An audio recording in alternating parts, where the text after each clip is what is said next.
I'm visiting the baking capitals of the world. Bellissimo. In search of the people, the places, and the traditions that make the very best of baking. Oh.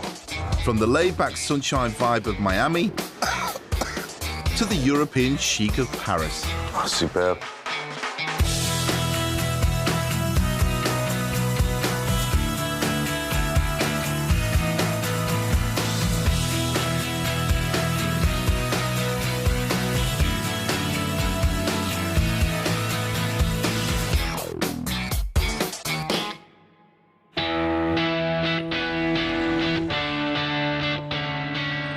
City Bakes has taken me to places that I hardly know, but this time it's different. We're in Britain, we're in London, and I know a little bit about British baking. This time I'm going to show you my London by showcasing its stellar baking heritage. That's what I'm talking about. Massive cake, loads of layers, loads of cream. I'll be dropping in on a new generation of artisan bakers. Now you see, that is what a proper loaf is all about. And visiting one of my old haunts. Now this place is very special to me. To create the ultimate afternoon tea. Ladies and gentlemen, Paul Hollywood. Which goes down a storm.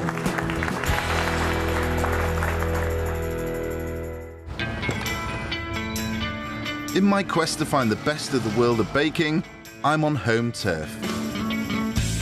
London has a reputation for being the food capital of the world. It's one of the most visited cities in Europe and home to 7.5 million people.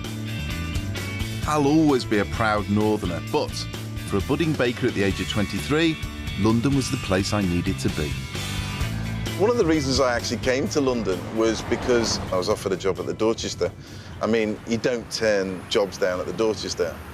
I was the youngest head baker that I'd ever had.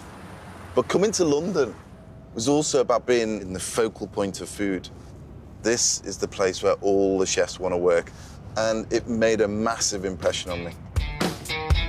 I spent all my free time exploring the history of this city, from the buzzy market square of Covent Garden to its elegant Victorian arcades. When it came to baking, it was the River Thames that helped revolutionise our food. In the days of the British Empire, merchant ships laden with spices and exotic fruits made their way into the city from around the world. And for those wealthy enough to buy these exotic foods, there was only one place to go. When I lived in London, there was a lot of food places I like to visit. And the place I'm going to take you to now is one of the oldest, actually. It's over 300 years old. It's the Queen's Grocer. Opulence underlined. The stuff they have in there is unbelievable. Fortnum & Mason is London's most luxurious grocer and has been the shop of choice for high society and royalty since 1707. Morning. World famous for its picnic hampers crammed with fine foods and preserves, it's also home to one of the most glorious tea salons in London. And if you're after British baking classics, this is a great place to find them. This is what I'm talking about. These represent some of my favourite bakes in the UK. The gorgeous lemon drizzle. Then you have the Dundee cake. Then you have the steak and kidney pie. Then you have the classic British pork pie. We brought a lot to the table, haven't we, in Britain? Pork pie's got to be right up there. Now look at these guys. Another favourite of mine. The Scotch egg. It's basically sausage meat which is deep fried in breadcrumb. And actually, Fortnum & Mason claim that they invented the Scotch egg. The thing is about British baking, it tastes amazing. It's all about the taste.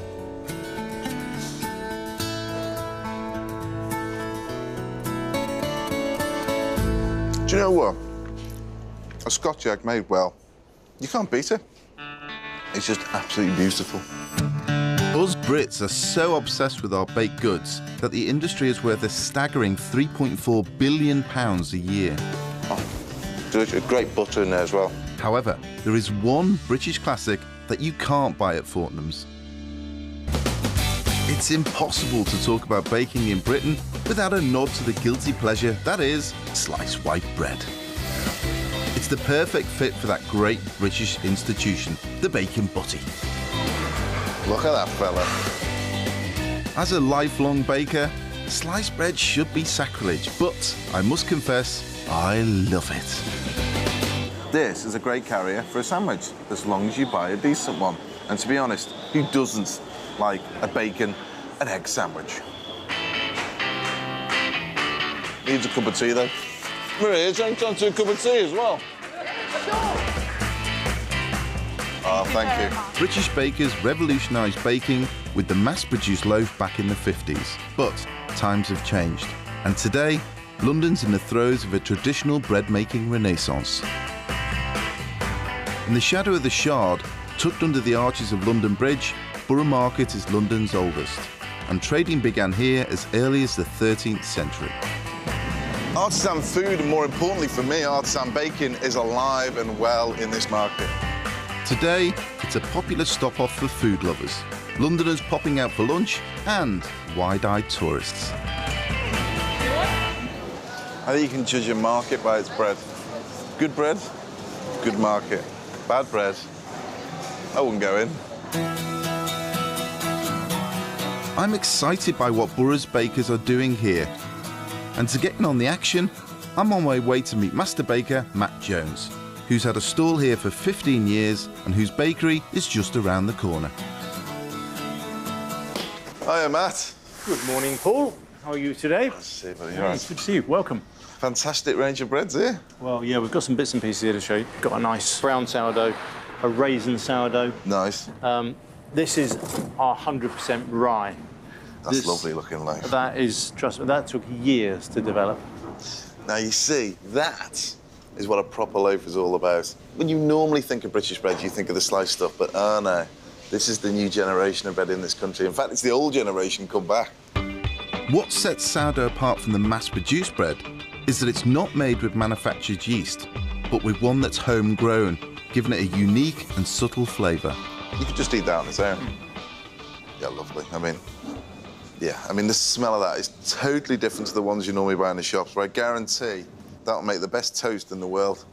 The flavour. You can smell the sour in there as well. I've got to try that. That's lovely, that. Lead the way. On a busy night, Matt bakes up to 2 tons of bread and supplies 60 restaurants and hotels, as well as local markets. He's still got a batch of white sourdough loaves to finish, so I've offered to lend him a hand. The thing is about sourdough, sourdough's been around for about 4,500 years. Basically, the first guys that made sourdough was ancient Egypt, 2,500 BC, and we're still doing exactly the same method now. It's just that what we're doing is using a full oven rather than a pot over a charcoal pit. Once in the baskets, the dough is popped into the prover to rise. And an hour and a half later, it's ready for the oven.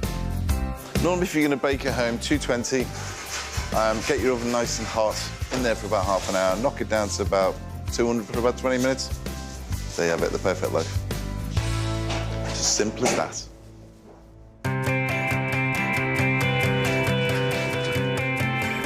There's nothing quite like the smell of freshly baked bread.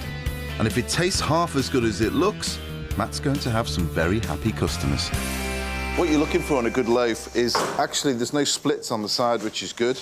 It's split where you cut with a knife, which is good. It's expanded. It's hollow, crispy. It's good to go. That's a nice looking loaf. I like the colour of that, actually. Hot out of the oven, and with customers waiting, it's time for Matt to make some real dough. £3, please. OK, thank you. Can I help anybody? You want a white sour? There you go, thank you very much. It's still warm from the oven. I'm really excited to see people snapping up these loaves. Thank you very much.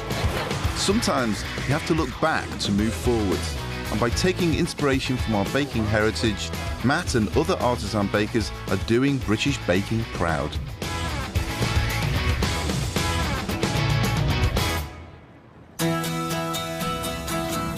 Next, my City Bakes takes me on a trip down memory lane. This place is very special to me. I get my whites back on after a 15-year break.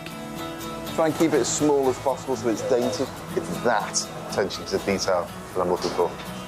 But will my ultimate afternoon tea be a runaway success? Can't wait to eat this myself. Or an absolute disaster? I think these are too big. Just look at that. I'm back on my old stomping ground, in the English capital, London. So far, I've loved getting stuck into some great artisan bread making. But I want to make a very personal bake to celebrate this great city. I'm going to indulge myself and take a trip down memory lane. I'm actually on my way at the moment to a hotel that is very special to me. I used to work there about 15 years ago now. For me, it's one of the best hotels in the country. When you turn this corner, you understand why it's so special. Look at that. It's gorgeous. For me, it's the best of British country houses.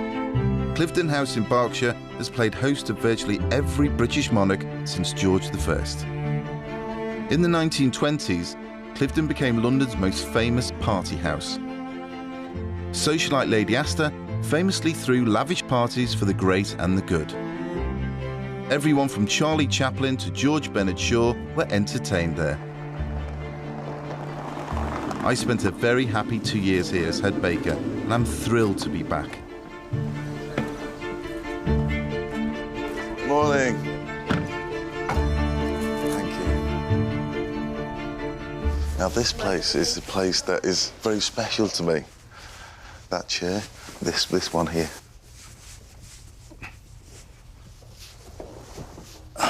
This was my seat. This was my favourite place to hang out before my shift started. I used to sit here about 3 o'clock in the morning. I'd work 5, 6 days a week sometimes. With my coffee, talking to the duty manager. It's lovely being back. When I got out of the car, they actually said, "Welcome home." It's those little things. And it does now feel very special to me. But one of my favourite rooms in this hotel is just over there, and I want to show you. This room in particular is very special because you only have to look at the decor. You feel actually you're in a chateau rather than an English stately home. And there's a reason for that. It actually came from Versailles. They call it Madame de Pompadour's room. This was moved from Versailles to this house, and all the woodwork was brought with it. This room, again, is special because the Queen Mother, she had afternoon tea in this room, but also because of the view. Can you imagine living in a house like this? I want to do justice to this magical setting, so I'm going to pull out all the stops from my city bake and pay homage to the Queen Mum's favourite pastime, afternoon tea. Social historian James Sherwood knows all about high society and the origins of this very British ritual. Afternoon tea was an important event, wasn't it? It was. It was originated by the Duchess of Bedford, who was a great friend of Queen Victoria. And she found that at 4 p.m. or around about that time, that you start to suffer a sort of low, and you sort of feel a bit limp and lifeless. And what do you need? You need a pot of Darjeeling and you need cucumber sandwiches. What else? I couldn't agree more. But in just over 2 hours, I have to serve my vision of the ultimate afternoon tea to 50 expectant guests. The bells. Brilliant. They've no idea that I'll be making it, and it's been 15 years since I stepped into this very kitchen. Morning, Chef. Morning, Paul. How you doing? Oh, I'm good, mate. Good to see you. Good to see you. It's good to be back. So, have you been back in a professional kitchen for a while? Or 15 years ago. 15 years. Have you still got what it takes? Nah, lost it years ago. Oh, crikey. We're going to be in trouble. It'll be all right. Chef Andre Garrett kindly lent me 3 members of his team to help me get ready for service. But we've never worked together before, so it's crucial that they know exactly what I want to achieve. I want to keep it as traditional as possible. I don't want to go too frou-frou and French. I want to keep it very basic, very British, but taste amazing. So I'm thinking of lemon drizzle. I'm thinking strawberry barquettes. Sandwiches, again, soft as possible, as fresh as possible. Sliced, thin, cucumber, egg, beef, a little bit of mustard on there. So something to really celebrate British afternoon tea. All right? Time is tight. There's a lot at stake here, and the diners don't know it's me in the kitchen today. But I really want to impress. I just hope the lads can help me deliver. Try and keep it as small as possible so it's dainty, so when the top goes on, it sits pretty. A bit of jam in the middle, that'd be perfect. Yeah. I want to try and keep it half-inch, so it's more of a bite. 2 bites to be finished. Strawberries laying out like that, on top of the barquette, nice and neat. Try and keep them all the same size. All the pastries have to be the same sort of size as that, so when someone picks it up, whether it's a scone, a barquette, a lemon drizzle, a Victoria sandwich, they all look the same size, and that is critical. It's that attention to detail that I'm looking for. While the lads are busy, I'm going to make one of my favourites. Now, I'm going to be making my scones, 3 different types. I'm going to do plain, fruit, and walnut. Again, classic, but all looking exactly the same. A lot of 5-star establishments use strong white flour, but you can't overwork it. That's the key thing. It keeps it light, keeps it moist. It's easy to make scones. You only need 6 ingredients. Add caster sugar to the flour, some softened butter, the magic ingredient baking powder, and some eggs. And begin to work that together in the bowl. And it starts to form fairly quickly. Then milk, full fat milk. Half to begin with. I'm happy with that mixture. It's quite sticky. That's the key thing. Pop that on the bench. Give the mixture a couple of folds until it comes together and divide into 3 parts. I've slightly undermixed it. Now, don't forget this is strong bread flour, so it's got gluten in it. The more that you work it, the tighter it'll be, the harder it'll be on the mouth when you eat it. So the whole beauty of it is just to bring it together so it breaks easily. The last thing I want to do is work this like a bread dough. Pop that in there. I've got a few sultanas going in there as well. And I just want to work that together into the dough. Once you've worked most of the sultanas into the mix, take the second batch, add walnuts, and add it to the remaining sultanas. The third batch should remain plain. Roll it out so it's a good inch thick. Put your scone cutter in a little bit of flour and just cut down. And that's it. Place on baking parchment, but leave a bit of a space around each scone as they will expand. And do the same with the other varieties. Finally glaze with egg yolk. There you have it. Little beauties ready to go in the oven. Pop the scones into a nice hot oven at around 220 degrees for around 15 minutes. While my scones bake, the lads have been busy with their finishing touches. The barquettes are sprinkled with ground pistachio, the miniature sponges are being decorated, and the sandwiches are underway. So you got your egg and cress, you got your beef, you got your cucumber being sliced. Now. Oh, fantastic. I can't wait to eat this myself. So far, so good. And look at these little stunners. Happy? Yeah, I'll do. Thank you. I'm chuffed how they've turned out. Everything's coming together and not a moment too soon, as upstairs, the guests are starting to arrive. But back in the kitchen, there's a problem.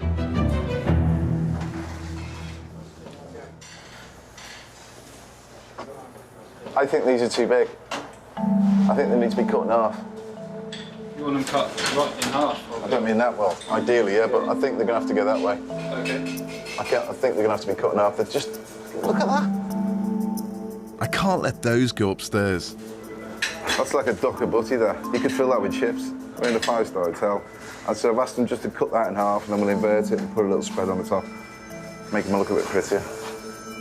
This mistake is going to cost us time, and the guests are already seated and waiting. I want them all the same size as like a Battenberg, you know? Yeah, of course. Think of the size of the Battenberg. Fantastic. They look better. With the docker butties transformed, we're back on track, and just in time. That, for me, is good to go. So there it is, my perfect afternoon tea. Soft, bite-sized beef, cucumber and egg sandwiches, my wonderful walnut, raisin and plain scones, and to crown it off, a selection of classic British cakes. Service!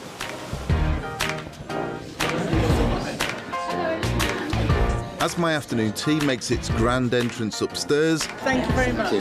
Very nice. the diners still have no idea that I'm behind all of this. I hope they like it. Absolutely amazing. It's beautiful. It seems to be going down well. Good afternoon, ladies and gentlemen, and a very warm welcome to Cliveden House. Just if I could make a small announcement, just to let you know that your afternoon tea today was baked by, well, none other than Paul Hollywood.